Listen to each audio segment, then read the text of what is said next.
Hola, ¿qué tal? Mi nombre es Iván Carrillo y esto es Reporte Climático, periodismo de soluciones para un mundo en constante cambio.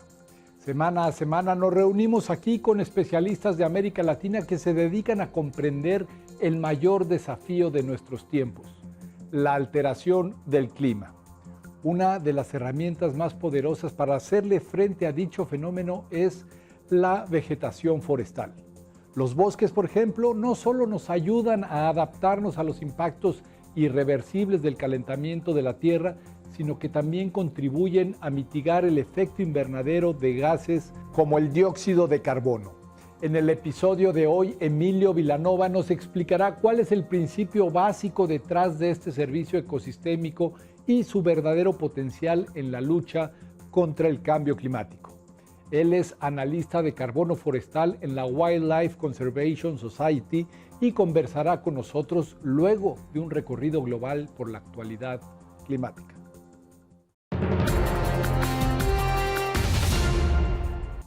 La primera infancia es el periodo de vida que va desde el nacimiento hasta los 5 años de edad y constituye una etapa donde las personas sientan las bases de su futuro. Durante un reciente taller llevado a cabo en el TEC de Monterrey, en México, el cofundador y director ejecutivo de la organización CAPITA, Joe Waters, señaló que la mayor amenaza para el desarrollo humano saludable en los primeros años de vida proviene de peligros relacionados con el cambio climático. Por su parte, el índice de riesgo climático de la infancia sugiere que 850 millones de niños en el planeta, es decir, 1 de cada 3, viven en zonas donde se solapan al menos 4 perturbaciones climáticas y medioambientales como ciclones, escasez de agua y olas de calor. Mientras tanto, la Global Design Cities Initiative estima que 127,000 menores de 5 años mueren anualmente a raíz de la contaminación del aire.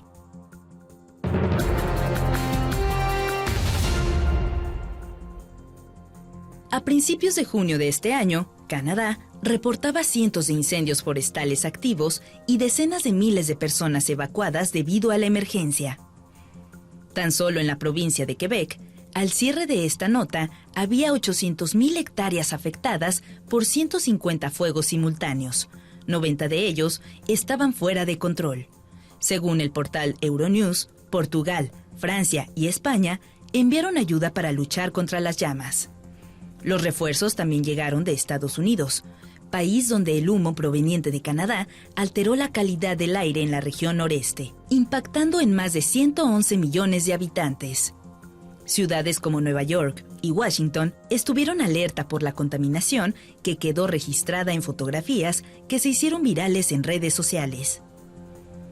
El presidente Joe Biden describió lo sucedido como un crudo recordatorio de los impactos del cambio climático. La situación podría prolongarse varios meses, pues la temporada de incendios apenas comienza.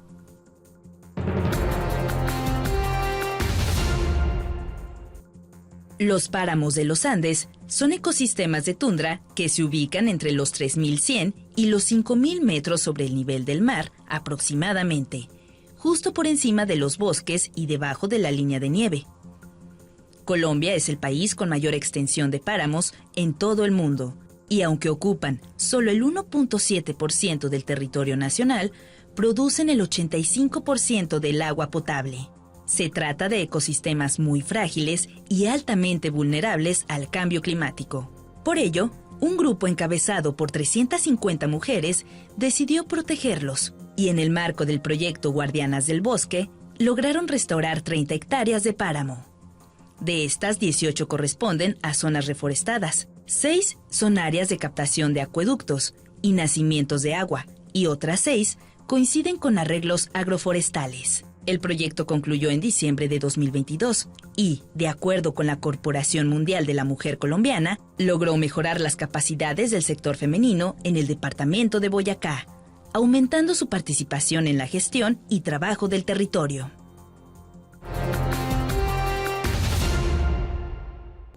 Si queremos limitar el calentamiento global por debajo de los 2 grados Celsius, cada año, el mundo debe recortar 30 gigatoneladas de emisiones de carbono. La naturaleza por sí sola puede encargarse de 1/3 de esa reducción, Por eso, es nuestro as bajo la manga en la lucha contra el cambio climático. El dióxido de carbono o CO2 es el gas de efecto invernadero más abundante en la atmósfera.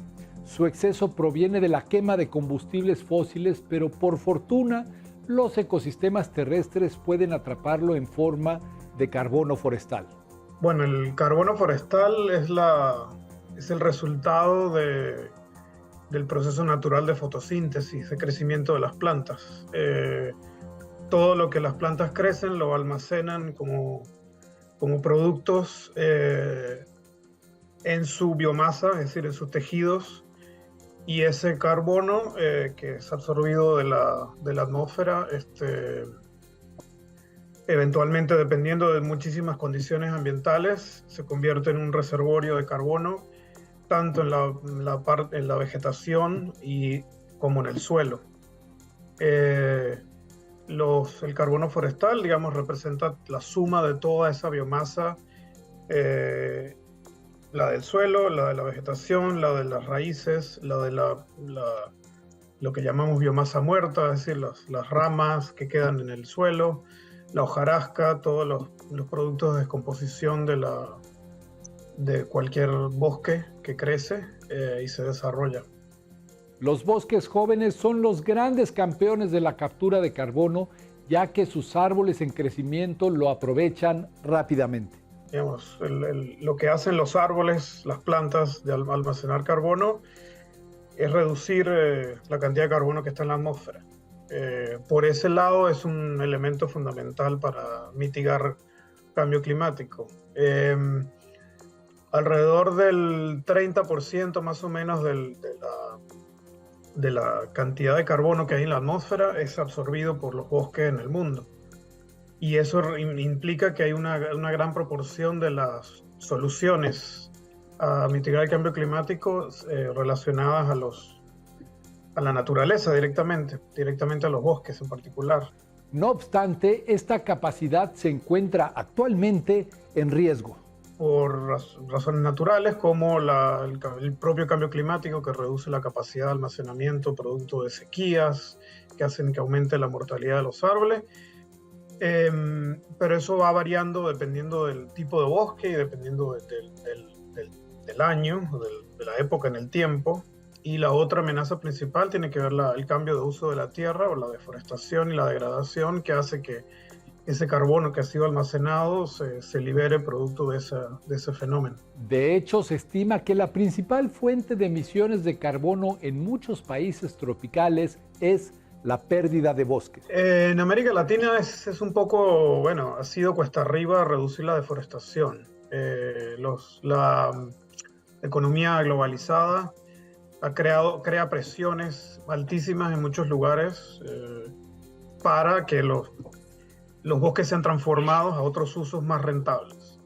A pesar de que se ha demostrado económicamente cómo todo lo que implica desmontar un bosque, todo lo que implica la instalación de algún cultivo, la producción del artículo, de ese cultivo o de ese bien, el transporte, la comercialización, todo eso es todavía muchísimo más costoso de lo que significa poder ganar un dinero o un beneficio con el bosque en pie. Entonces es un poco la reducción el principal amenaza que yo veo es tratar o la principal alternativa sería reducir esas presiones para reducir la deforestación. Una muestra de tal problemática es lo que sucede desde hace varios años en Venezuela. Yo he seguido el tema de Venezuela desde hace muchísimos años, soy venezolano y me interesa, ahora no profesionalmente tanto porque ya no vivo en Venezuela, pero colaboro mucho.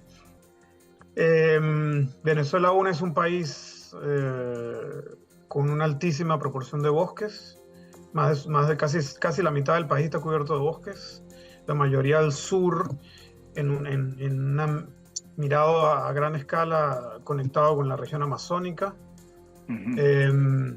donde en los últimos años ha habido muchísima presión producto de la reducción de la renta petrolera, de la crisis económica, y social y humanitaria del país. Ha habido muchísima presión para aumentar el sector extractivista, particularmente de minería, en esa zona.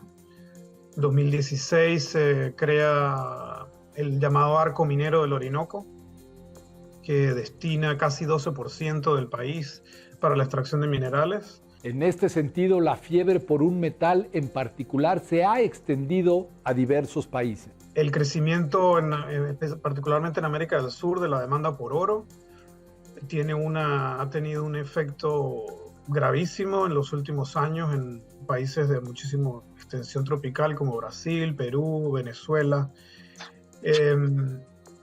Y eso parece seguir en crecimiento. Esas amenazas son importantes atenderlas de manera concertada, de manera regional en particular, ¿no? Para que los actores que son responsables de esos, en algunos casos son comunidades sufriendo de pobreza, en otros casos, en muchos de esos son grandes capitales con poca transparencia que hacen que haya muchísima presión sobre estos bosques. Para una región tan vulnerable al aumento de temperaturas, proteger los bosques es un asunto que no debe postergarse. Como en el caso del cambio climático en general, no ha habido todavía un mecanismo vinculante para la protección de los bosques. Todos son acuerdos, la mayoría voluntarios, aunque hubo un avance relativamente, diría, significativo con el Acuerdo de París para canalizar uno de los artículos de ese acuerdo para la protección de los bosques. En ese artículo refiere a la adquisición de fondos que los países con mayor responsabilidad en el cambio climático, digamos países del norte con mayor cantidad de emisiones, proveerían de un montón de fondos para la conservación de bosques, particularmente de los países menos responsables del cambio climático y en particular países tropicales. Es decir, ese mecanismo se discutió en las dos últimas COP, en particular no en la última, sino en la anterior en Glasgow, donde se habló de la necesidad de canalizar ese financiamiento para que los países dirijan estrategias para la conservación de los bosques.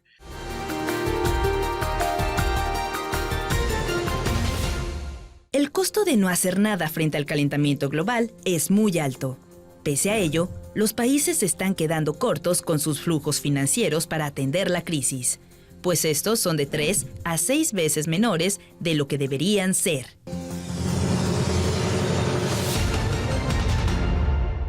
Los bonos de carbono surgieron durante la década de 1990 en el marco del Protocolo de Kioto, un acuerdo previo al de París que orientaba la política climática internacional. Un bono de carbono es esencialmente un crédito, es decir, es una tonelada de dióxido de carbono. Así se entiende y la palabra bono o crédito significa que es una transacción comercial hasta cierto punto en el que alguien que necesita reducir sus emisiones adquiere compra uno de esos bonos, uno de esos créditos de diferente naturaleza. El instrumento tiene dos vertientes. La primera es la de los bonos de carbono por emisiones evitadas. Es decir, un bosque bien conservado que está en riesgo de ser deforestado o degradado, se protege.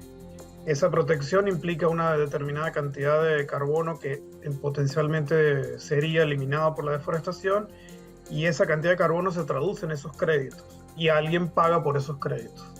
Además, existen los bonos de carbono por capturas directas. Plantación de árboles en lugares donde antes no había árboles, o reforestación, que es lugares donde había árboles o donde había un bosque y los volvemos a plantar, digamos, reforestamos el lugar. Esas son más o menos las dos grandes vías del manejo del carbono forestal hoy en día en relación con lo de los créditos o los bonos. Los promotores del mercado de carbono afirman que se trata de un buen mecanismo para mitigar el calor creciente. Sin embargo, a la par ha surgido evidencia que cuestiona su grado de utilidad. Del todo positivos. En particular tiene que ver con la forma en la que se cuantifican esos beneficios. Por un lado, las metodologías que existen para medir ese potencial beneficio se han venido cuestionando, puesto que, por ejemplo, en el caso de las emisiones evitadas, que corresponde a proyectos, lo que llaman proyectos REDD+, reducción de emisiones de deforestación y degradación, se basan en el cálculo de una deforestación evitada, es decir, qué pasaría si un determinado proyecto no ocurre, qué pasaría con esos bosques. Ha habido mucha polémica en los últimos meses, en particular por la aparente exageración o sobreestimación de esos riesgos, de que la deforestación evitada en realidad era menor, entonces se habla de una sobreestimación en la venta de esos bonos de carbono. Al respecto, en enero de 2023, el medio británico The Guardian reveló que el 90% de los bonos de carbono adquiridos por empresas como la petrolera Shell, la firma de productos de lujo Gucci y el conglomerado Walt Disney son créditos fantasmas que no representaron reducciones de carbono. El otro lado de esa discusión que es muy importante tener para mejorar las metodologías que existen para medir y para certificar la eficiencia de estos proyectos es el problema que hay con la falta de financiamiento global para la protección de los bosques. Hablamos de los bosques, por ejemplo, los bosques tropicales, que son un área, una región particularmente importante por la cantidad de carbono y la cantidad de bosques que existe. No hay suficiente financiamiento para su conservación o manejo sostenible. Entonces, estos mecanismos son una manera de canalizar dinero que de otra manera no existe. Ese dinero bien manejado ayuda a comunidades locales que son los principales actores que intervienen en que un bosque se mantenga o no se mantenga. También contribuye a mejorar los proyectos de conservación si existen, crear nuevos proyectos de conservación. El efecto neto en si se reducen o no emisiones depende de caso por caso, depende de cada región y de cada proyecto en particular. Las emisiones siguen aumentando, entonces estos proyectos, en realidad, el efecto en la reducción de emisiones es quizás bastante bajo, mínimo. Pero en el terreno pueden tener beneficios directos muy importantes. Los bonos de carbono son parte de un grupo de alternativas que reciben el nombre de soluciones basadas en la naturaleza. Las soluciones basadas en la naturaleza es un concepto como paraguas que engloba todo un abanico de alternativas en las que el cambio climático es atendido utilizando como herramienta los ecosistemas, la naturaleza.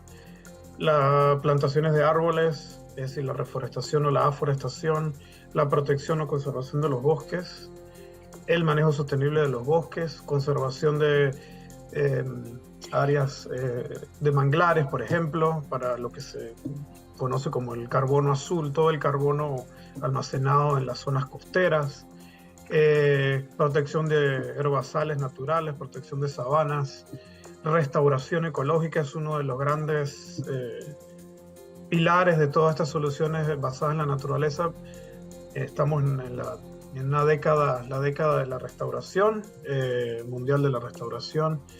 Todas esas herramientas, dependiendo de las últimas evaluaciones, constituyen un aporte significativo a conseguir fondos suficientes para mitigar cambio climático. Por esta razón, expertos como Emilio Vilanova buscan mecanismos innovadores para la protección de los bosques. Creo que tenemos una buena comprensión del valor que tienen los bosques para atender ese problema, de cuál sería la contribución de los bosques. Desde el punto de vista de mecanismos financieros, en los últimos años, un par de años, ha habido esfuerzos por innovar esos mecanismos financieros. Todavía los mercados de voluntarios de carbono para reducción de emisiones o a partir de proyectos de plantaciones o reforestación van a seguir. Los proyectos de emisiones evitadas por reducción de deforestación van a seguir. Ha habido en los últimos meses, en particular luego de varias investigaciones que van y vienen en los resultados, ha habido el precio, digamos, del crédito de carbono ha disminuido, lo que ha hecho que muchos proyectos estén en stand-by, digamos, estén en pausa. Hay iniciativas para que existan otros mecanismos, por ejemplo, cuantificar directamente la remoción de carbono, es decir, una estimación tangible de cuánto almacena un bosque y pagar por ese servicio ecosistémico, en lugar de cuantificar lo que podría haberse evitado en el caso de una deforestación. Es decir, siempre todos estos escenarios son en base a escenarios hipotéticos. Urge un compromiso de los países basado en el conocimiento científico del cambio climático, especialmente de aquellos que más han aportado a la crisis. Creo que el siguiente paso es terminar de que la sociedad fortalezca un poco los artículos aprobados por el Acuerdo de París relacionados al financiamiento. Creo que eso es fundamental. Y que el financiamiento prometido de las grandes sociedades, de los grandes países, se concrete. Sigue siendo una deuda pendiente con muchos de esos países que están dispuestos a sacrificar, entre comillas, el desarrollo de muchas áreas para la protección de bosques, siempre y cuando esas actividades sean debidamente reconocidas, y eso requiere que ese financiamiento ocurra. Y creo que hay que seguir reforzando los resultados, y creo que este último reporte justamente hace eso, es ratificar años de investigaciones que demuestran la gravedad del problema. Y además, lo otro bueno que han hecho estos últimos reportes es poner en la mesa las posibles soluciones. Creo que la acción inmediata tiene que venir de los que toman decisiones. Obviamente, mejorar la comunicación de los resultados de la ciencia hacia los que toman decisiones siempre es un asunto importante, y puede ser que la academia, los científicos no han sido lo más efectivos posible. No estoy seguro si ser más catastróficos o en el tono o en la comunicación sea una estrategia útil. Tampoco creo que sea efectivo ser el otro lado, el pesimismo militante, ¿no? Aquí no hay nada que hacer, esto el problema, ya estamos en un nivel tan grave que cualquier cosa que hagamos, y esa es una visión que existe, ¿no? Para no tomar acciones. Y entonces no sé cuándo se pueda lograr un acuerdo entre quienes toman decisiones y los científicos para que las acciones que se promueven y se evalúan sean tomadas en cuenta con mayor firmeza. Gracias por haberme acompañado durante este reporte climático. Yo soy Iván Carrillo y los espero la próxima semana con más periodismo de soluciones para un mundo en constante cambio.